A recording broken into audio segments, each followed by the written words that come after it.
All right. So this morning, thought we would review something that needs to be talked about just simply because of where we're at in the marketplace.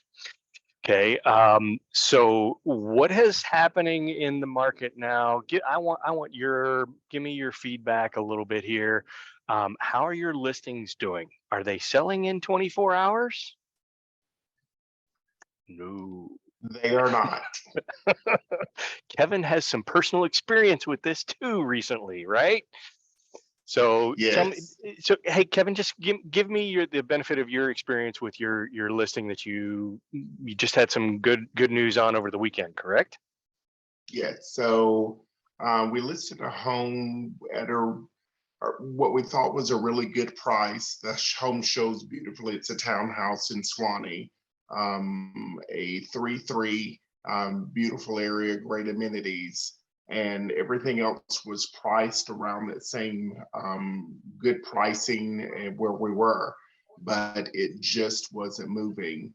And then there was one that came on the market, and the owner of that one actually just gave it away. So they just discounted it about $50,000 just to, and people have whatever reasons they want for selling their properties, and Right. then they just gave it away. So my sellers started to get a little nervous. I said, no, your property is going to hold. So we did do a price reduction, and over the weekend, we got a full ass contract on the house. So, There you go. you know, But kudos basically to nothing that. really was happening until you Yeah. did that price reduction. Is Yes. that a The fair price statement? reduction, we weren't getting any showings, we weren't getting any, and then the price reduction did actually bring it down. And so we got the contract over the weekend. There you go. So folks, I cannot tell you how many times that I have had the similar experience, and if you haven't had it yet, you will. Okay. It seems inevitable anytime you do a price adjustment, your traffic goes up, your visibility goes up, your views online and all of the various metrics goes up, and it does have the desired effect often, very often. And I can tell you without fail, the predictability of getting activity on your listing in the 3 to 5 days after a price reduction or a price adjustment is significant. Okay. And it will happen to you and many others as you go along. Okay. Yes. So with Oh, that, sorry, Jay. I wanted that's all to, right. man, I had a similar experience as Kevin. So Uh-huh. as you know, this had been on for about 60 days, and we did the same thing last week. We ended up just drastically dropping. So we went under contract as well. See, Last, there you go. There last you go. Congratulations. So two perfect Right. examples of exactly what I'm trying to illustrate. But let me show you kind of the importance of this from another perspective too. Hang on just a second. Let me share my screen. Um, and let me show you what's been going on in a couple of different places here. There we go. Shoot. Okay, bear with me for just a second. I want to show you. Um, all right, so why are we having this conversation? Does everybody know that when you are in your matrix in your dashboard under my listings and my activity, you can check out the my office active listings, uh, my office active listings. Does everybody see how many of them there are? Right now, our office has roughly 40, 44, 46, 45-ish active listings. Let's see let's see how old they are. They go all the way back to, what is that, July of 2021. It's a little old listing. Granted, it's a land listing, so that's pretty understandable. But then we're going back to March of 22, April, May, lots of May, June, July. A lot of it looks like it's coming from September on. That means we have some aging inventory. Aging inventory is a bad thing if you're not actively working it. So we need to be actively working with these particular sellers to try to get them in a position where they're going to be more likely to sell and sell quickly. Okay. So having said that, let's see if I can do this and just keep the same share screen. You guys are looking at my presentation screen, right? Okay, let me share a different one here. Hold on. Okay, you looking at PowerPoint now? How to earn a price reduction on your listing? Yes. Okay, thank you. All right, so the first thing, let's just kind of talk big picture. It is not a price reduction. It is a price adjustment. Okay.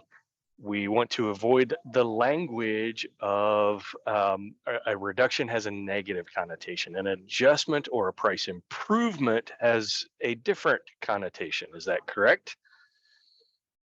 But the most important concept that I can tell you right now is that price reductions are not given by a seller. They have to be earned by you, the agent. And we need to approach it like that. It's not something that has to be, we have to work for it and assume that it has to be earned. Okay. And the way we earn it is with information, with data, with logic. All right. Easiest way to disarm an emotional argument about reducing the price is to just diffuse it with logic. Okay. So the most important thing about getting a price reduction is maybe not having to do one in the first place, which is to price the home appropriate in the first place. So that has to do with an effective CMA. And it also has to do with setting the expectations very early in the game. So whenever we do and we are establishing our sales price at the listing appointment and we are about to go live, at some point I want to have a conversation with my sellers about the criteria of what we are looking for to know whether or not we've priced the home correctly. So here is the best scripting, and you guys have heard it from me many, many times before. If you've been on any of these foundations, is if we've priced this home appropriate to the market conditions, then we should be receiving 3 to 5 showings per week, and doing so pretty consistently across the time frame of the listing. And for every 10 to 15 showings, we should be receiving an offer. If we're not meeting that criteria, then that is telling us something about the way the market is reacting to our price. Okay. And right there it is. The market is rejecting our price.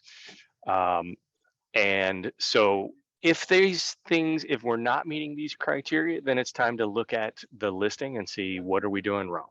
Okay. There could be a number of possibilities. It could be some poor photography. It could be a lack of exposure. It could be, we're not getting this in front of enough eyeballs. We're going to diffuse that very quickly, and we're going to do so with some logic. And we're going to say clearly it's none of these things. The common denominator is not the marketing, is not the exposure. The common denominator is the market is rejecting our price. Okay, so let's look at those. So you also want to make sure that they understand what your role is in this. Okay, so your role in the pricing equation is to, one, get them the best possible deal. It's in your best interest to get them the highest possible dollar value on their home.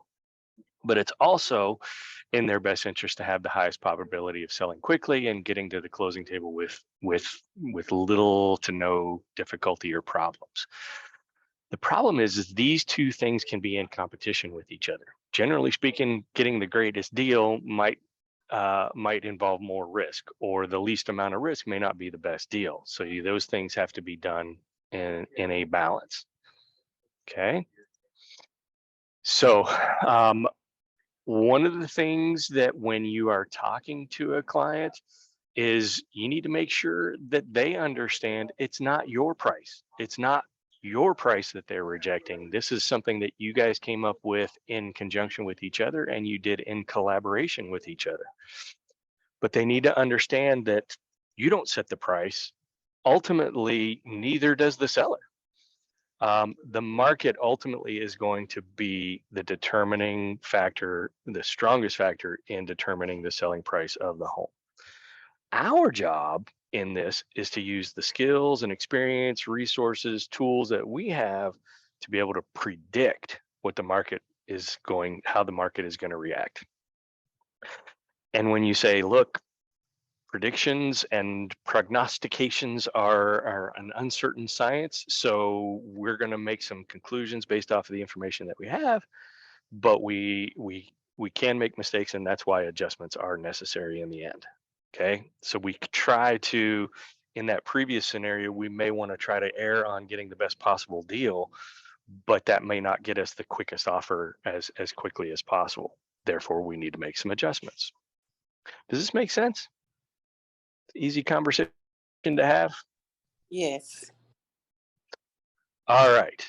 So when you are having that conversation, here's some scripting that we can use. Okay. There are 3 keys to selling a home. There are the location, the condition, and the price. So let's talk about these. Okay. When you are selling a home and when you're putting a listing on the lot on the MLS, can you change the location of it at all? No. So therefore, you can't change that. Let's not even focus there. Okay. Can we change the condition? Technically, you can change the condition of the home, but it is difficult and it is often expensive, and there's risks associated with that. You often don't get dollar for dollar back out of it when you do a paint job or flooring or what have you. So, of these 3 things, location, condition, and price, Mr. Seller, what do you think is the easiest for us to make adjustments on? Obviously, it's going to be the price. If the market is not reacting to a listing, the easiest and fastest way to get it to react is to make an adjustment to that price. All right. And if your client is unwilling at the listing stage to have that conversation, then you might want to think twice about whether or not you're taking that listing or not. All right. Inflexibility at the beginning is a key indicator that they're not going to be flexible when the time comes down to it. All right.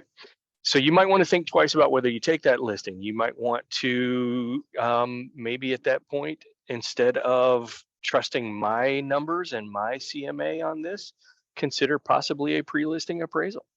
I know Chris Romero and I have had that conversation on several circumstances, and I think it's worked for you, hasn't it, in the past? Always a good thing to keep in your hip pocket.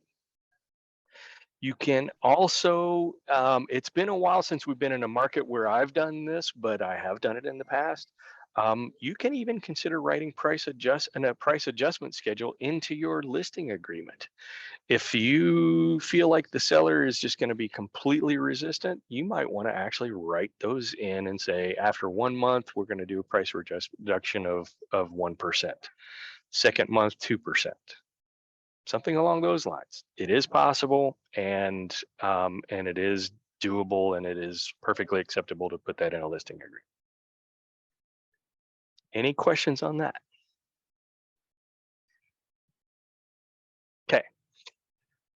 This is where it's going to come down to it after you've taken the listing, and now you're needing to have a conversation about that price. The earning that price adjustment has to be earned, and it is a data driven process. So we have to be able to go not with our hat in our hand and just ask them to be convinced that your decision to reduce the price is the right one and the only one. You've got to go show them with data and with information. All right. So the easiest piece of data for that is the showing time listing activity report. Everybody familiar with it? And I had it pulled up, and wouldn't you know it, my screen logged off, so I got to log back in. Hold on just a second, folks. While I'm getting back in here.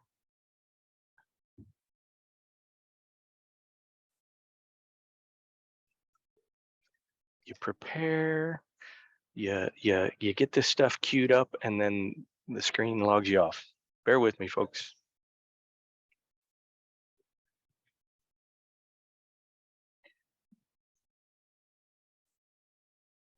All right, so here, no, it was there.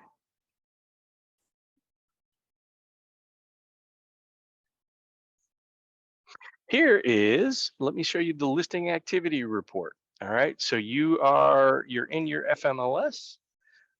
You come to, bear with me. You're in your FMLS. You come to your showing time. This pulls up this screen. You can go to your listing setup. And if you have a listing, it's going to look something like this. You're going to see probably your one or two. I'm going to go to my FMLS number for my particular listing and see this listing activity report.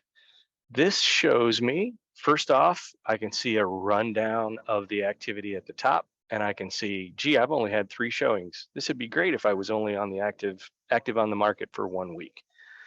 However, I've been on the market with this particular property for quite some time. This is a land listing. Listings do not get the same amount of traffic. So maybe this would be the exception to that rule of the 3 to 5 showings per week. That would be for residential detached home. Land listings not going to get as much traffic. Okay. So I can see the amount of showings that I've had and how many I've had in the last 30 days. Pretty abysmal. I can see feedback at a glance, and I can see some of the questions that some of the agents that have shown my property have asked, and I can tell them, look, there's been some. Is there a second showing likely? There's been some activity. Maybe is a client interested? Maybe. So these tell me how well I've done in soliciting that feedback.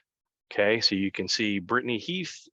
Oh, this person, Athena Harris from Century 21, she showed my listing at one point, and I was very appreciative of the feedback that I received from her. Okay, so this helps you. And by the way, you can print this report, you can download this report, you can show your client everything and do so in a very professional manner that looks just like this. Everybody familiar with this? Yes. Got it. Yes. All right, let me show you some additional data-driven things that you can use for this. Bear with me, folks. So in addition to that feedback and getting that feedback and having it consolidated all in one place, let's talk about some additional data sources. The Century 21 Golden Ruler Report. Everybody familiar with this one? Yes. I am going to show you my most recent. This is the data, the Golden Ruler Report that I literally just got this morning on my listing that went through November 21st today. And this is showing that we've had lots and lots of views. This is the breakdown of where they're coming from what sites, most of them from Zillow, Realtor.com, MLS, Trulia, HomeSnap, all the way down the line, and where they're coming from. Primarily Dallas and Marietta is where people are searching for properties on my listings. I've had 3,000 views and only 9 favorites, which is about what I would expect for a land listing. Okay, this is set up. Notice this is automatically going to my client already. And I just got a copy of it, and this gives us an opportunity to have a conversation about it. Okay, the expanded view of this report looks a little bit different, and it gives you some more graphical views. And you can print this off and show them exactly where the views have come from and the daily amount of views that they've gotten, where they're coming from, graphed over time. You see a nice heat map of where everything is coming from, where those inquiries came. 2 favorites and saves. Not a whole lot of data in this report. There might be more if this was a not a land listing, but a detached listing. Make sense? Okay, everybody familiar with these so far? So some additional ones. The list hub report is the one I just showed you. So this is the golden ruler. The list hub was the one I just showed you.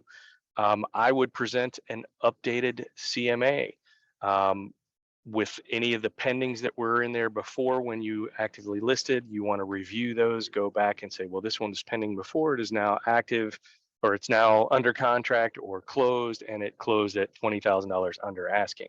That might be a factor in your pricing decision. Okay, the other thing that you can present is the Real Scout Test the Market report. Do y'all remember this one? This is the newest one. Real Scout Test the Market. So let's say we were looking, the example that I was giving earlier, I'm just going to use an address I'm familiar with.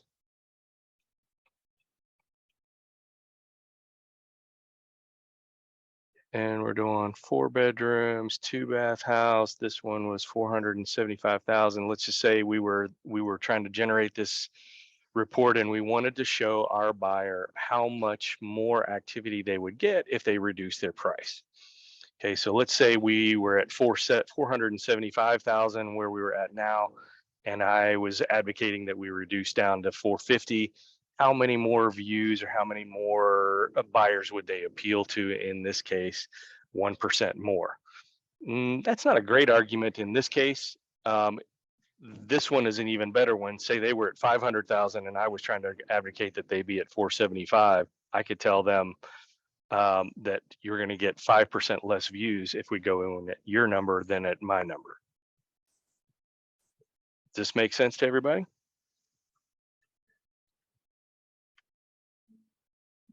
And you can see also number of active buyers has increased in Woodstock in the last couple of weeks, since the 7th through the 14th.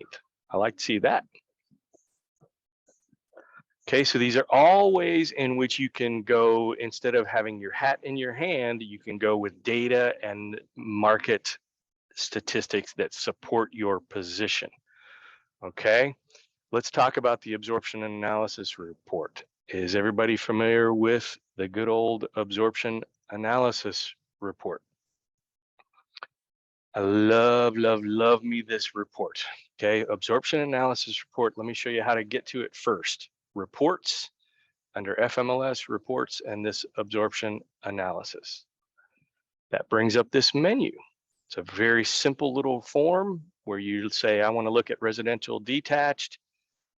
I want to look over the last 3 months worth of data in, let's do 30188 in Woodstock. Let's view this report. Okay, let's say we were looking at our subject property is in this price point between 450 and 500. We can say in the last 30 days, there have been, in the last, we did 3 months, there have been 30 sales in those 3 months. The average days on the market, total days on the market, has been 29 days. The sales price to the list price ratio is 97%. There are currently 9 other homes in this particular zip code that are on the market between 450 and 500. And that leaves 1 month of inventory. Okay. Stuff's moving fairly quickly, but if we go up in price point, just a few $100,000, stuff is not moving at all. If we were in the $800,000 to $900,000 price point, 6 months of inventory, stuff is moving much slower. Does anybody have any questions on months of inventory and how to read this report and how to interpret its data?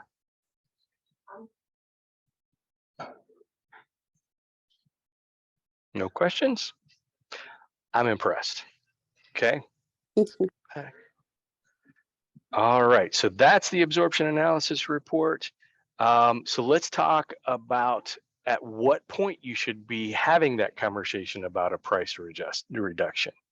And the quick answer is it needs to be before the listing gets sale. In this market, I would say you should be having that conversation 2 to 3 weeks after the listing goes live if you're not getting the kind of traction that you would want. Okay. And some scripting that you can use with your clients is after some point on the market without a price adjustment, buyers don't question the price of the home anymore. They're assuming that something must be wrong with the house. If it hasn't sold in a month, in a market where usually stuff was selling much quicker, then there must be something wrong with the house. Don't get caught in that trap. Don't. And when you use that language with a seller, they get nervous and they want to do something about it more quickly. All right. Also, agents will assume that any seller who refuses to make a price adjustment will likely be difficult to negotiate with if they do finally are ever to strike a deal. Okay, so there's some additional scripting that you can use with a client to motivate them to be more open to a price adjustment. All right. How much do you reduce? Okay, who on the call has by way of hands in the air has seen the $100 price adjustments done once a week for the last 6 months? Yeah, we've all seen it. Do you think it's an effective strategy? It is not an effective strategy. Okay. Small little $100, $500, even $1,000 adjustments, generally speaking, are not very effective. My recommendation would be try to get your first initial adjustment of at least 1%. Okay. And some scripting to help you with this is that price reductions are quote unquote rewarded by the computer algorithms with all of our syndicated listing sites. So on all of the sites, MLS as well as syndicated sites, Trulia, Zillow, all of them will advance and put your listing in front of more eyeballs when you are showing the world that you are motivated to do a price reduction. And then the last question, which is appropriate because we're almost out of time, is how often do you reduce? Do you do it once and forget about it? The answer is no. You do it as often as necessary until the home sells, quite simply. And that is all I have for slides today, folks. So let's stop presenting and let's look at your faces and see who has questions and how can I help? Question. Go, Chris. So I just did a price reduction of 25,000. And now we have Thanksgiving coming up. Yep. Which is typically the slowest week in real estate. But that would put me at about a week and a half since our reduction. Do I still take this week as a count for the 2-3 weeks? I might just kind of press the pause button for this week in terms of that timeline and say, look, this is, normally I would start having that conversation now, but because it's Thanksgiving week, I don't want to, I would attribute lower traffic because of that, just fewer buyers out there during this week. And I would just, if I was going to wait for 2 weeks for another price adjustment, I'd probably wait 3 now. Make sense? Yep. Thank you. Everybody else in agreement too? Y'all with me on that one? We're voting. All right. Other questions? Any other questions? Well, I just Thank you. Go ahead. I wanted to offer another term that people can use. You can also say price refresh. When I relisted, when I did change the price, reduce the price, I stated that it was a price refresh on the listing. Okay. Mm-hmm. A little variety is the spice of life. I love it. Is Christmas slow too? The December slow? The week of December is, I will tell you historically, the fourth quarter of the year is usually the second best quarter of every year for almost every brokerage in town, historically speaking. But the actual week of Thanksgiving week and the actual week of Christmas, it's true. There's not a whole lot of activity that goes down. But the other weeks of that month and that fourth quarter, generally speaking, make up the difference there. So it can stay busy. I will tell you the year of 2016 on Christmas weekend, I put 4 homes under contract from a Friday through a Monday on Christmas weekend in the year 2016. It's a different market in 2016, but it was a good Christmas that year. It was busy, and my wife was about to divorce me at the end of it, but after a holiday weekend with 4 homes under contract, it was a good year. All right. I bet she wanted to stick around when those checks came in January, huh? There you go. All right, where can I find that for my listings? Oh, I'm sorry, I'm just reading chats. Are you talking golden rule? Oh, there you go. Oh, you're talking about the golden ruler report? Is that what you're talking about, Miguel? You're absolutely right. It's on the 21 online golden ruler report. Happy to, if any of those reports were ones that you were scratching your noggin or going, I need to learn more about that, let me know. We'll work through it on our coaching schedule. Okay. Thank you, everybody. Have a great day. Enjoy the week, short week. Coaching schedule is fairly light this week. So we're not coaching. Office is closed Thursday and Friday. So get your coaching in before then if you can. Have a great one, everybody.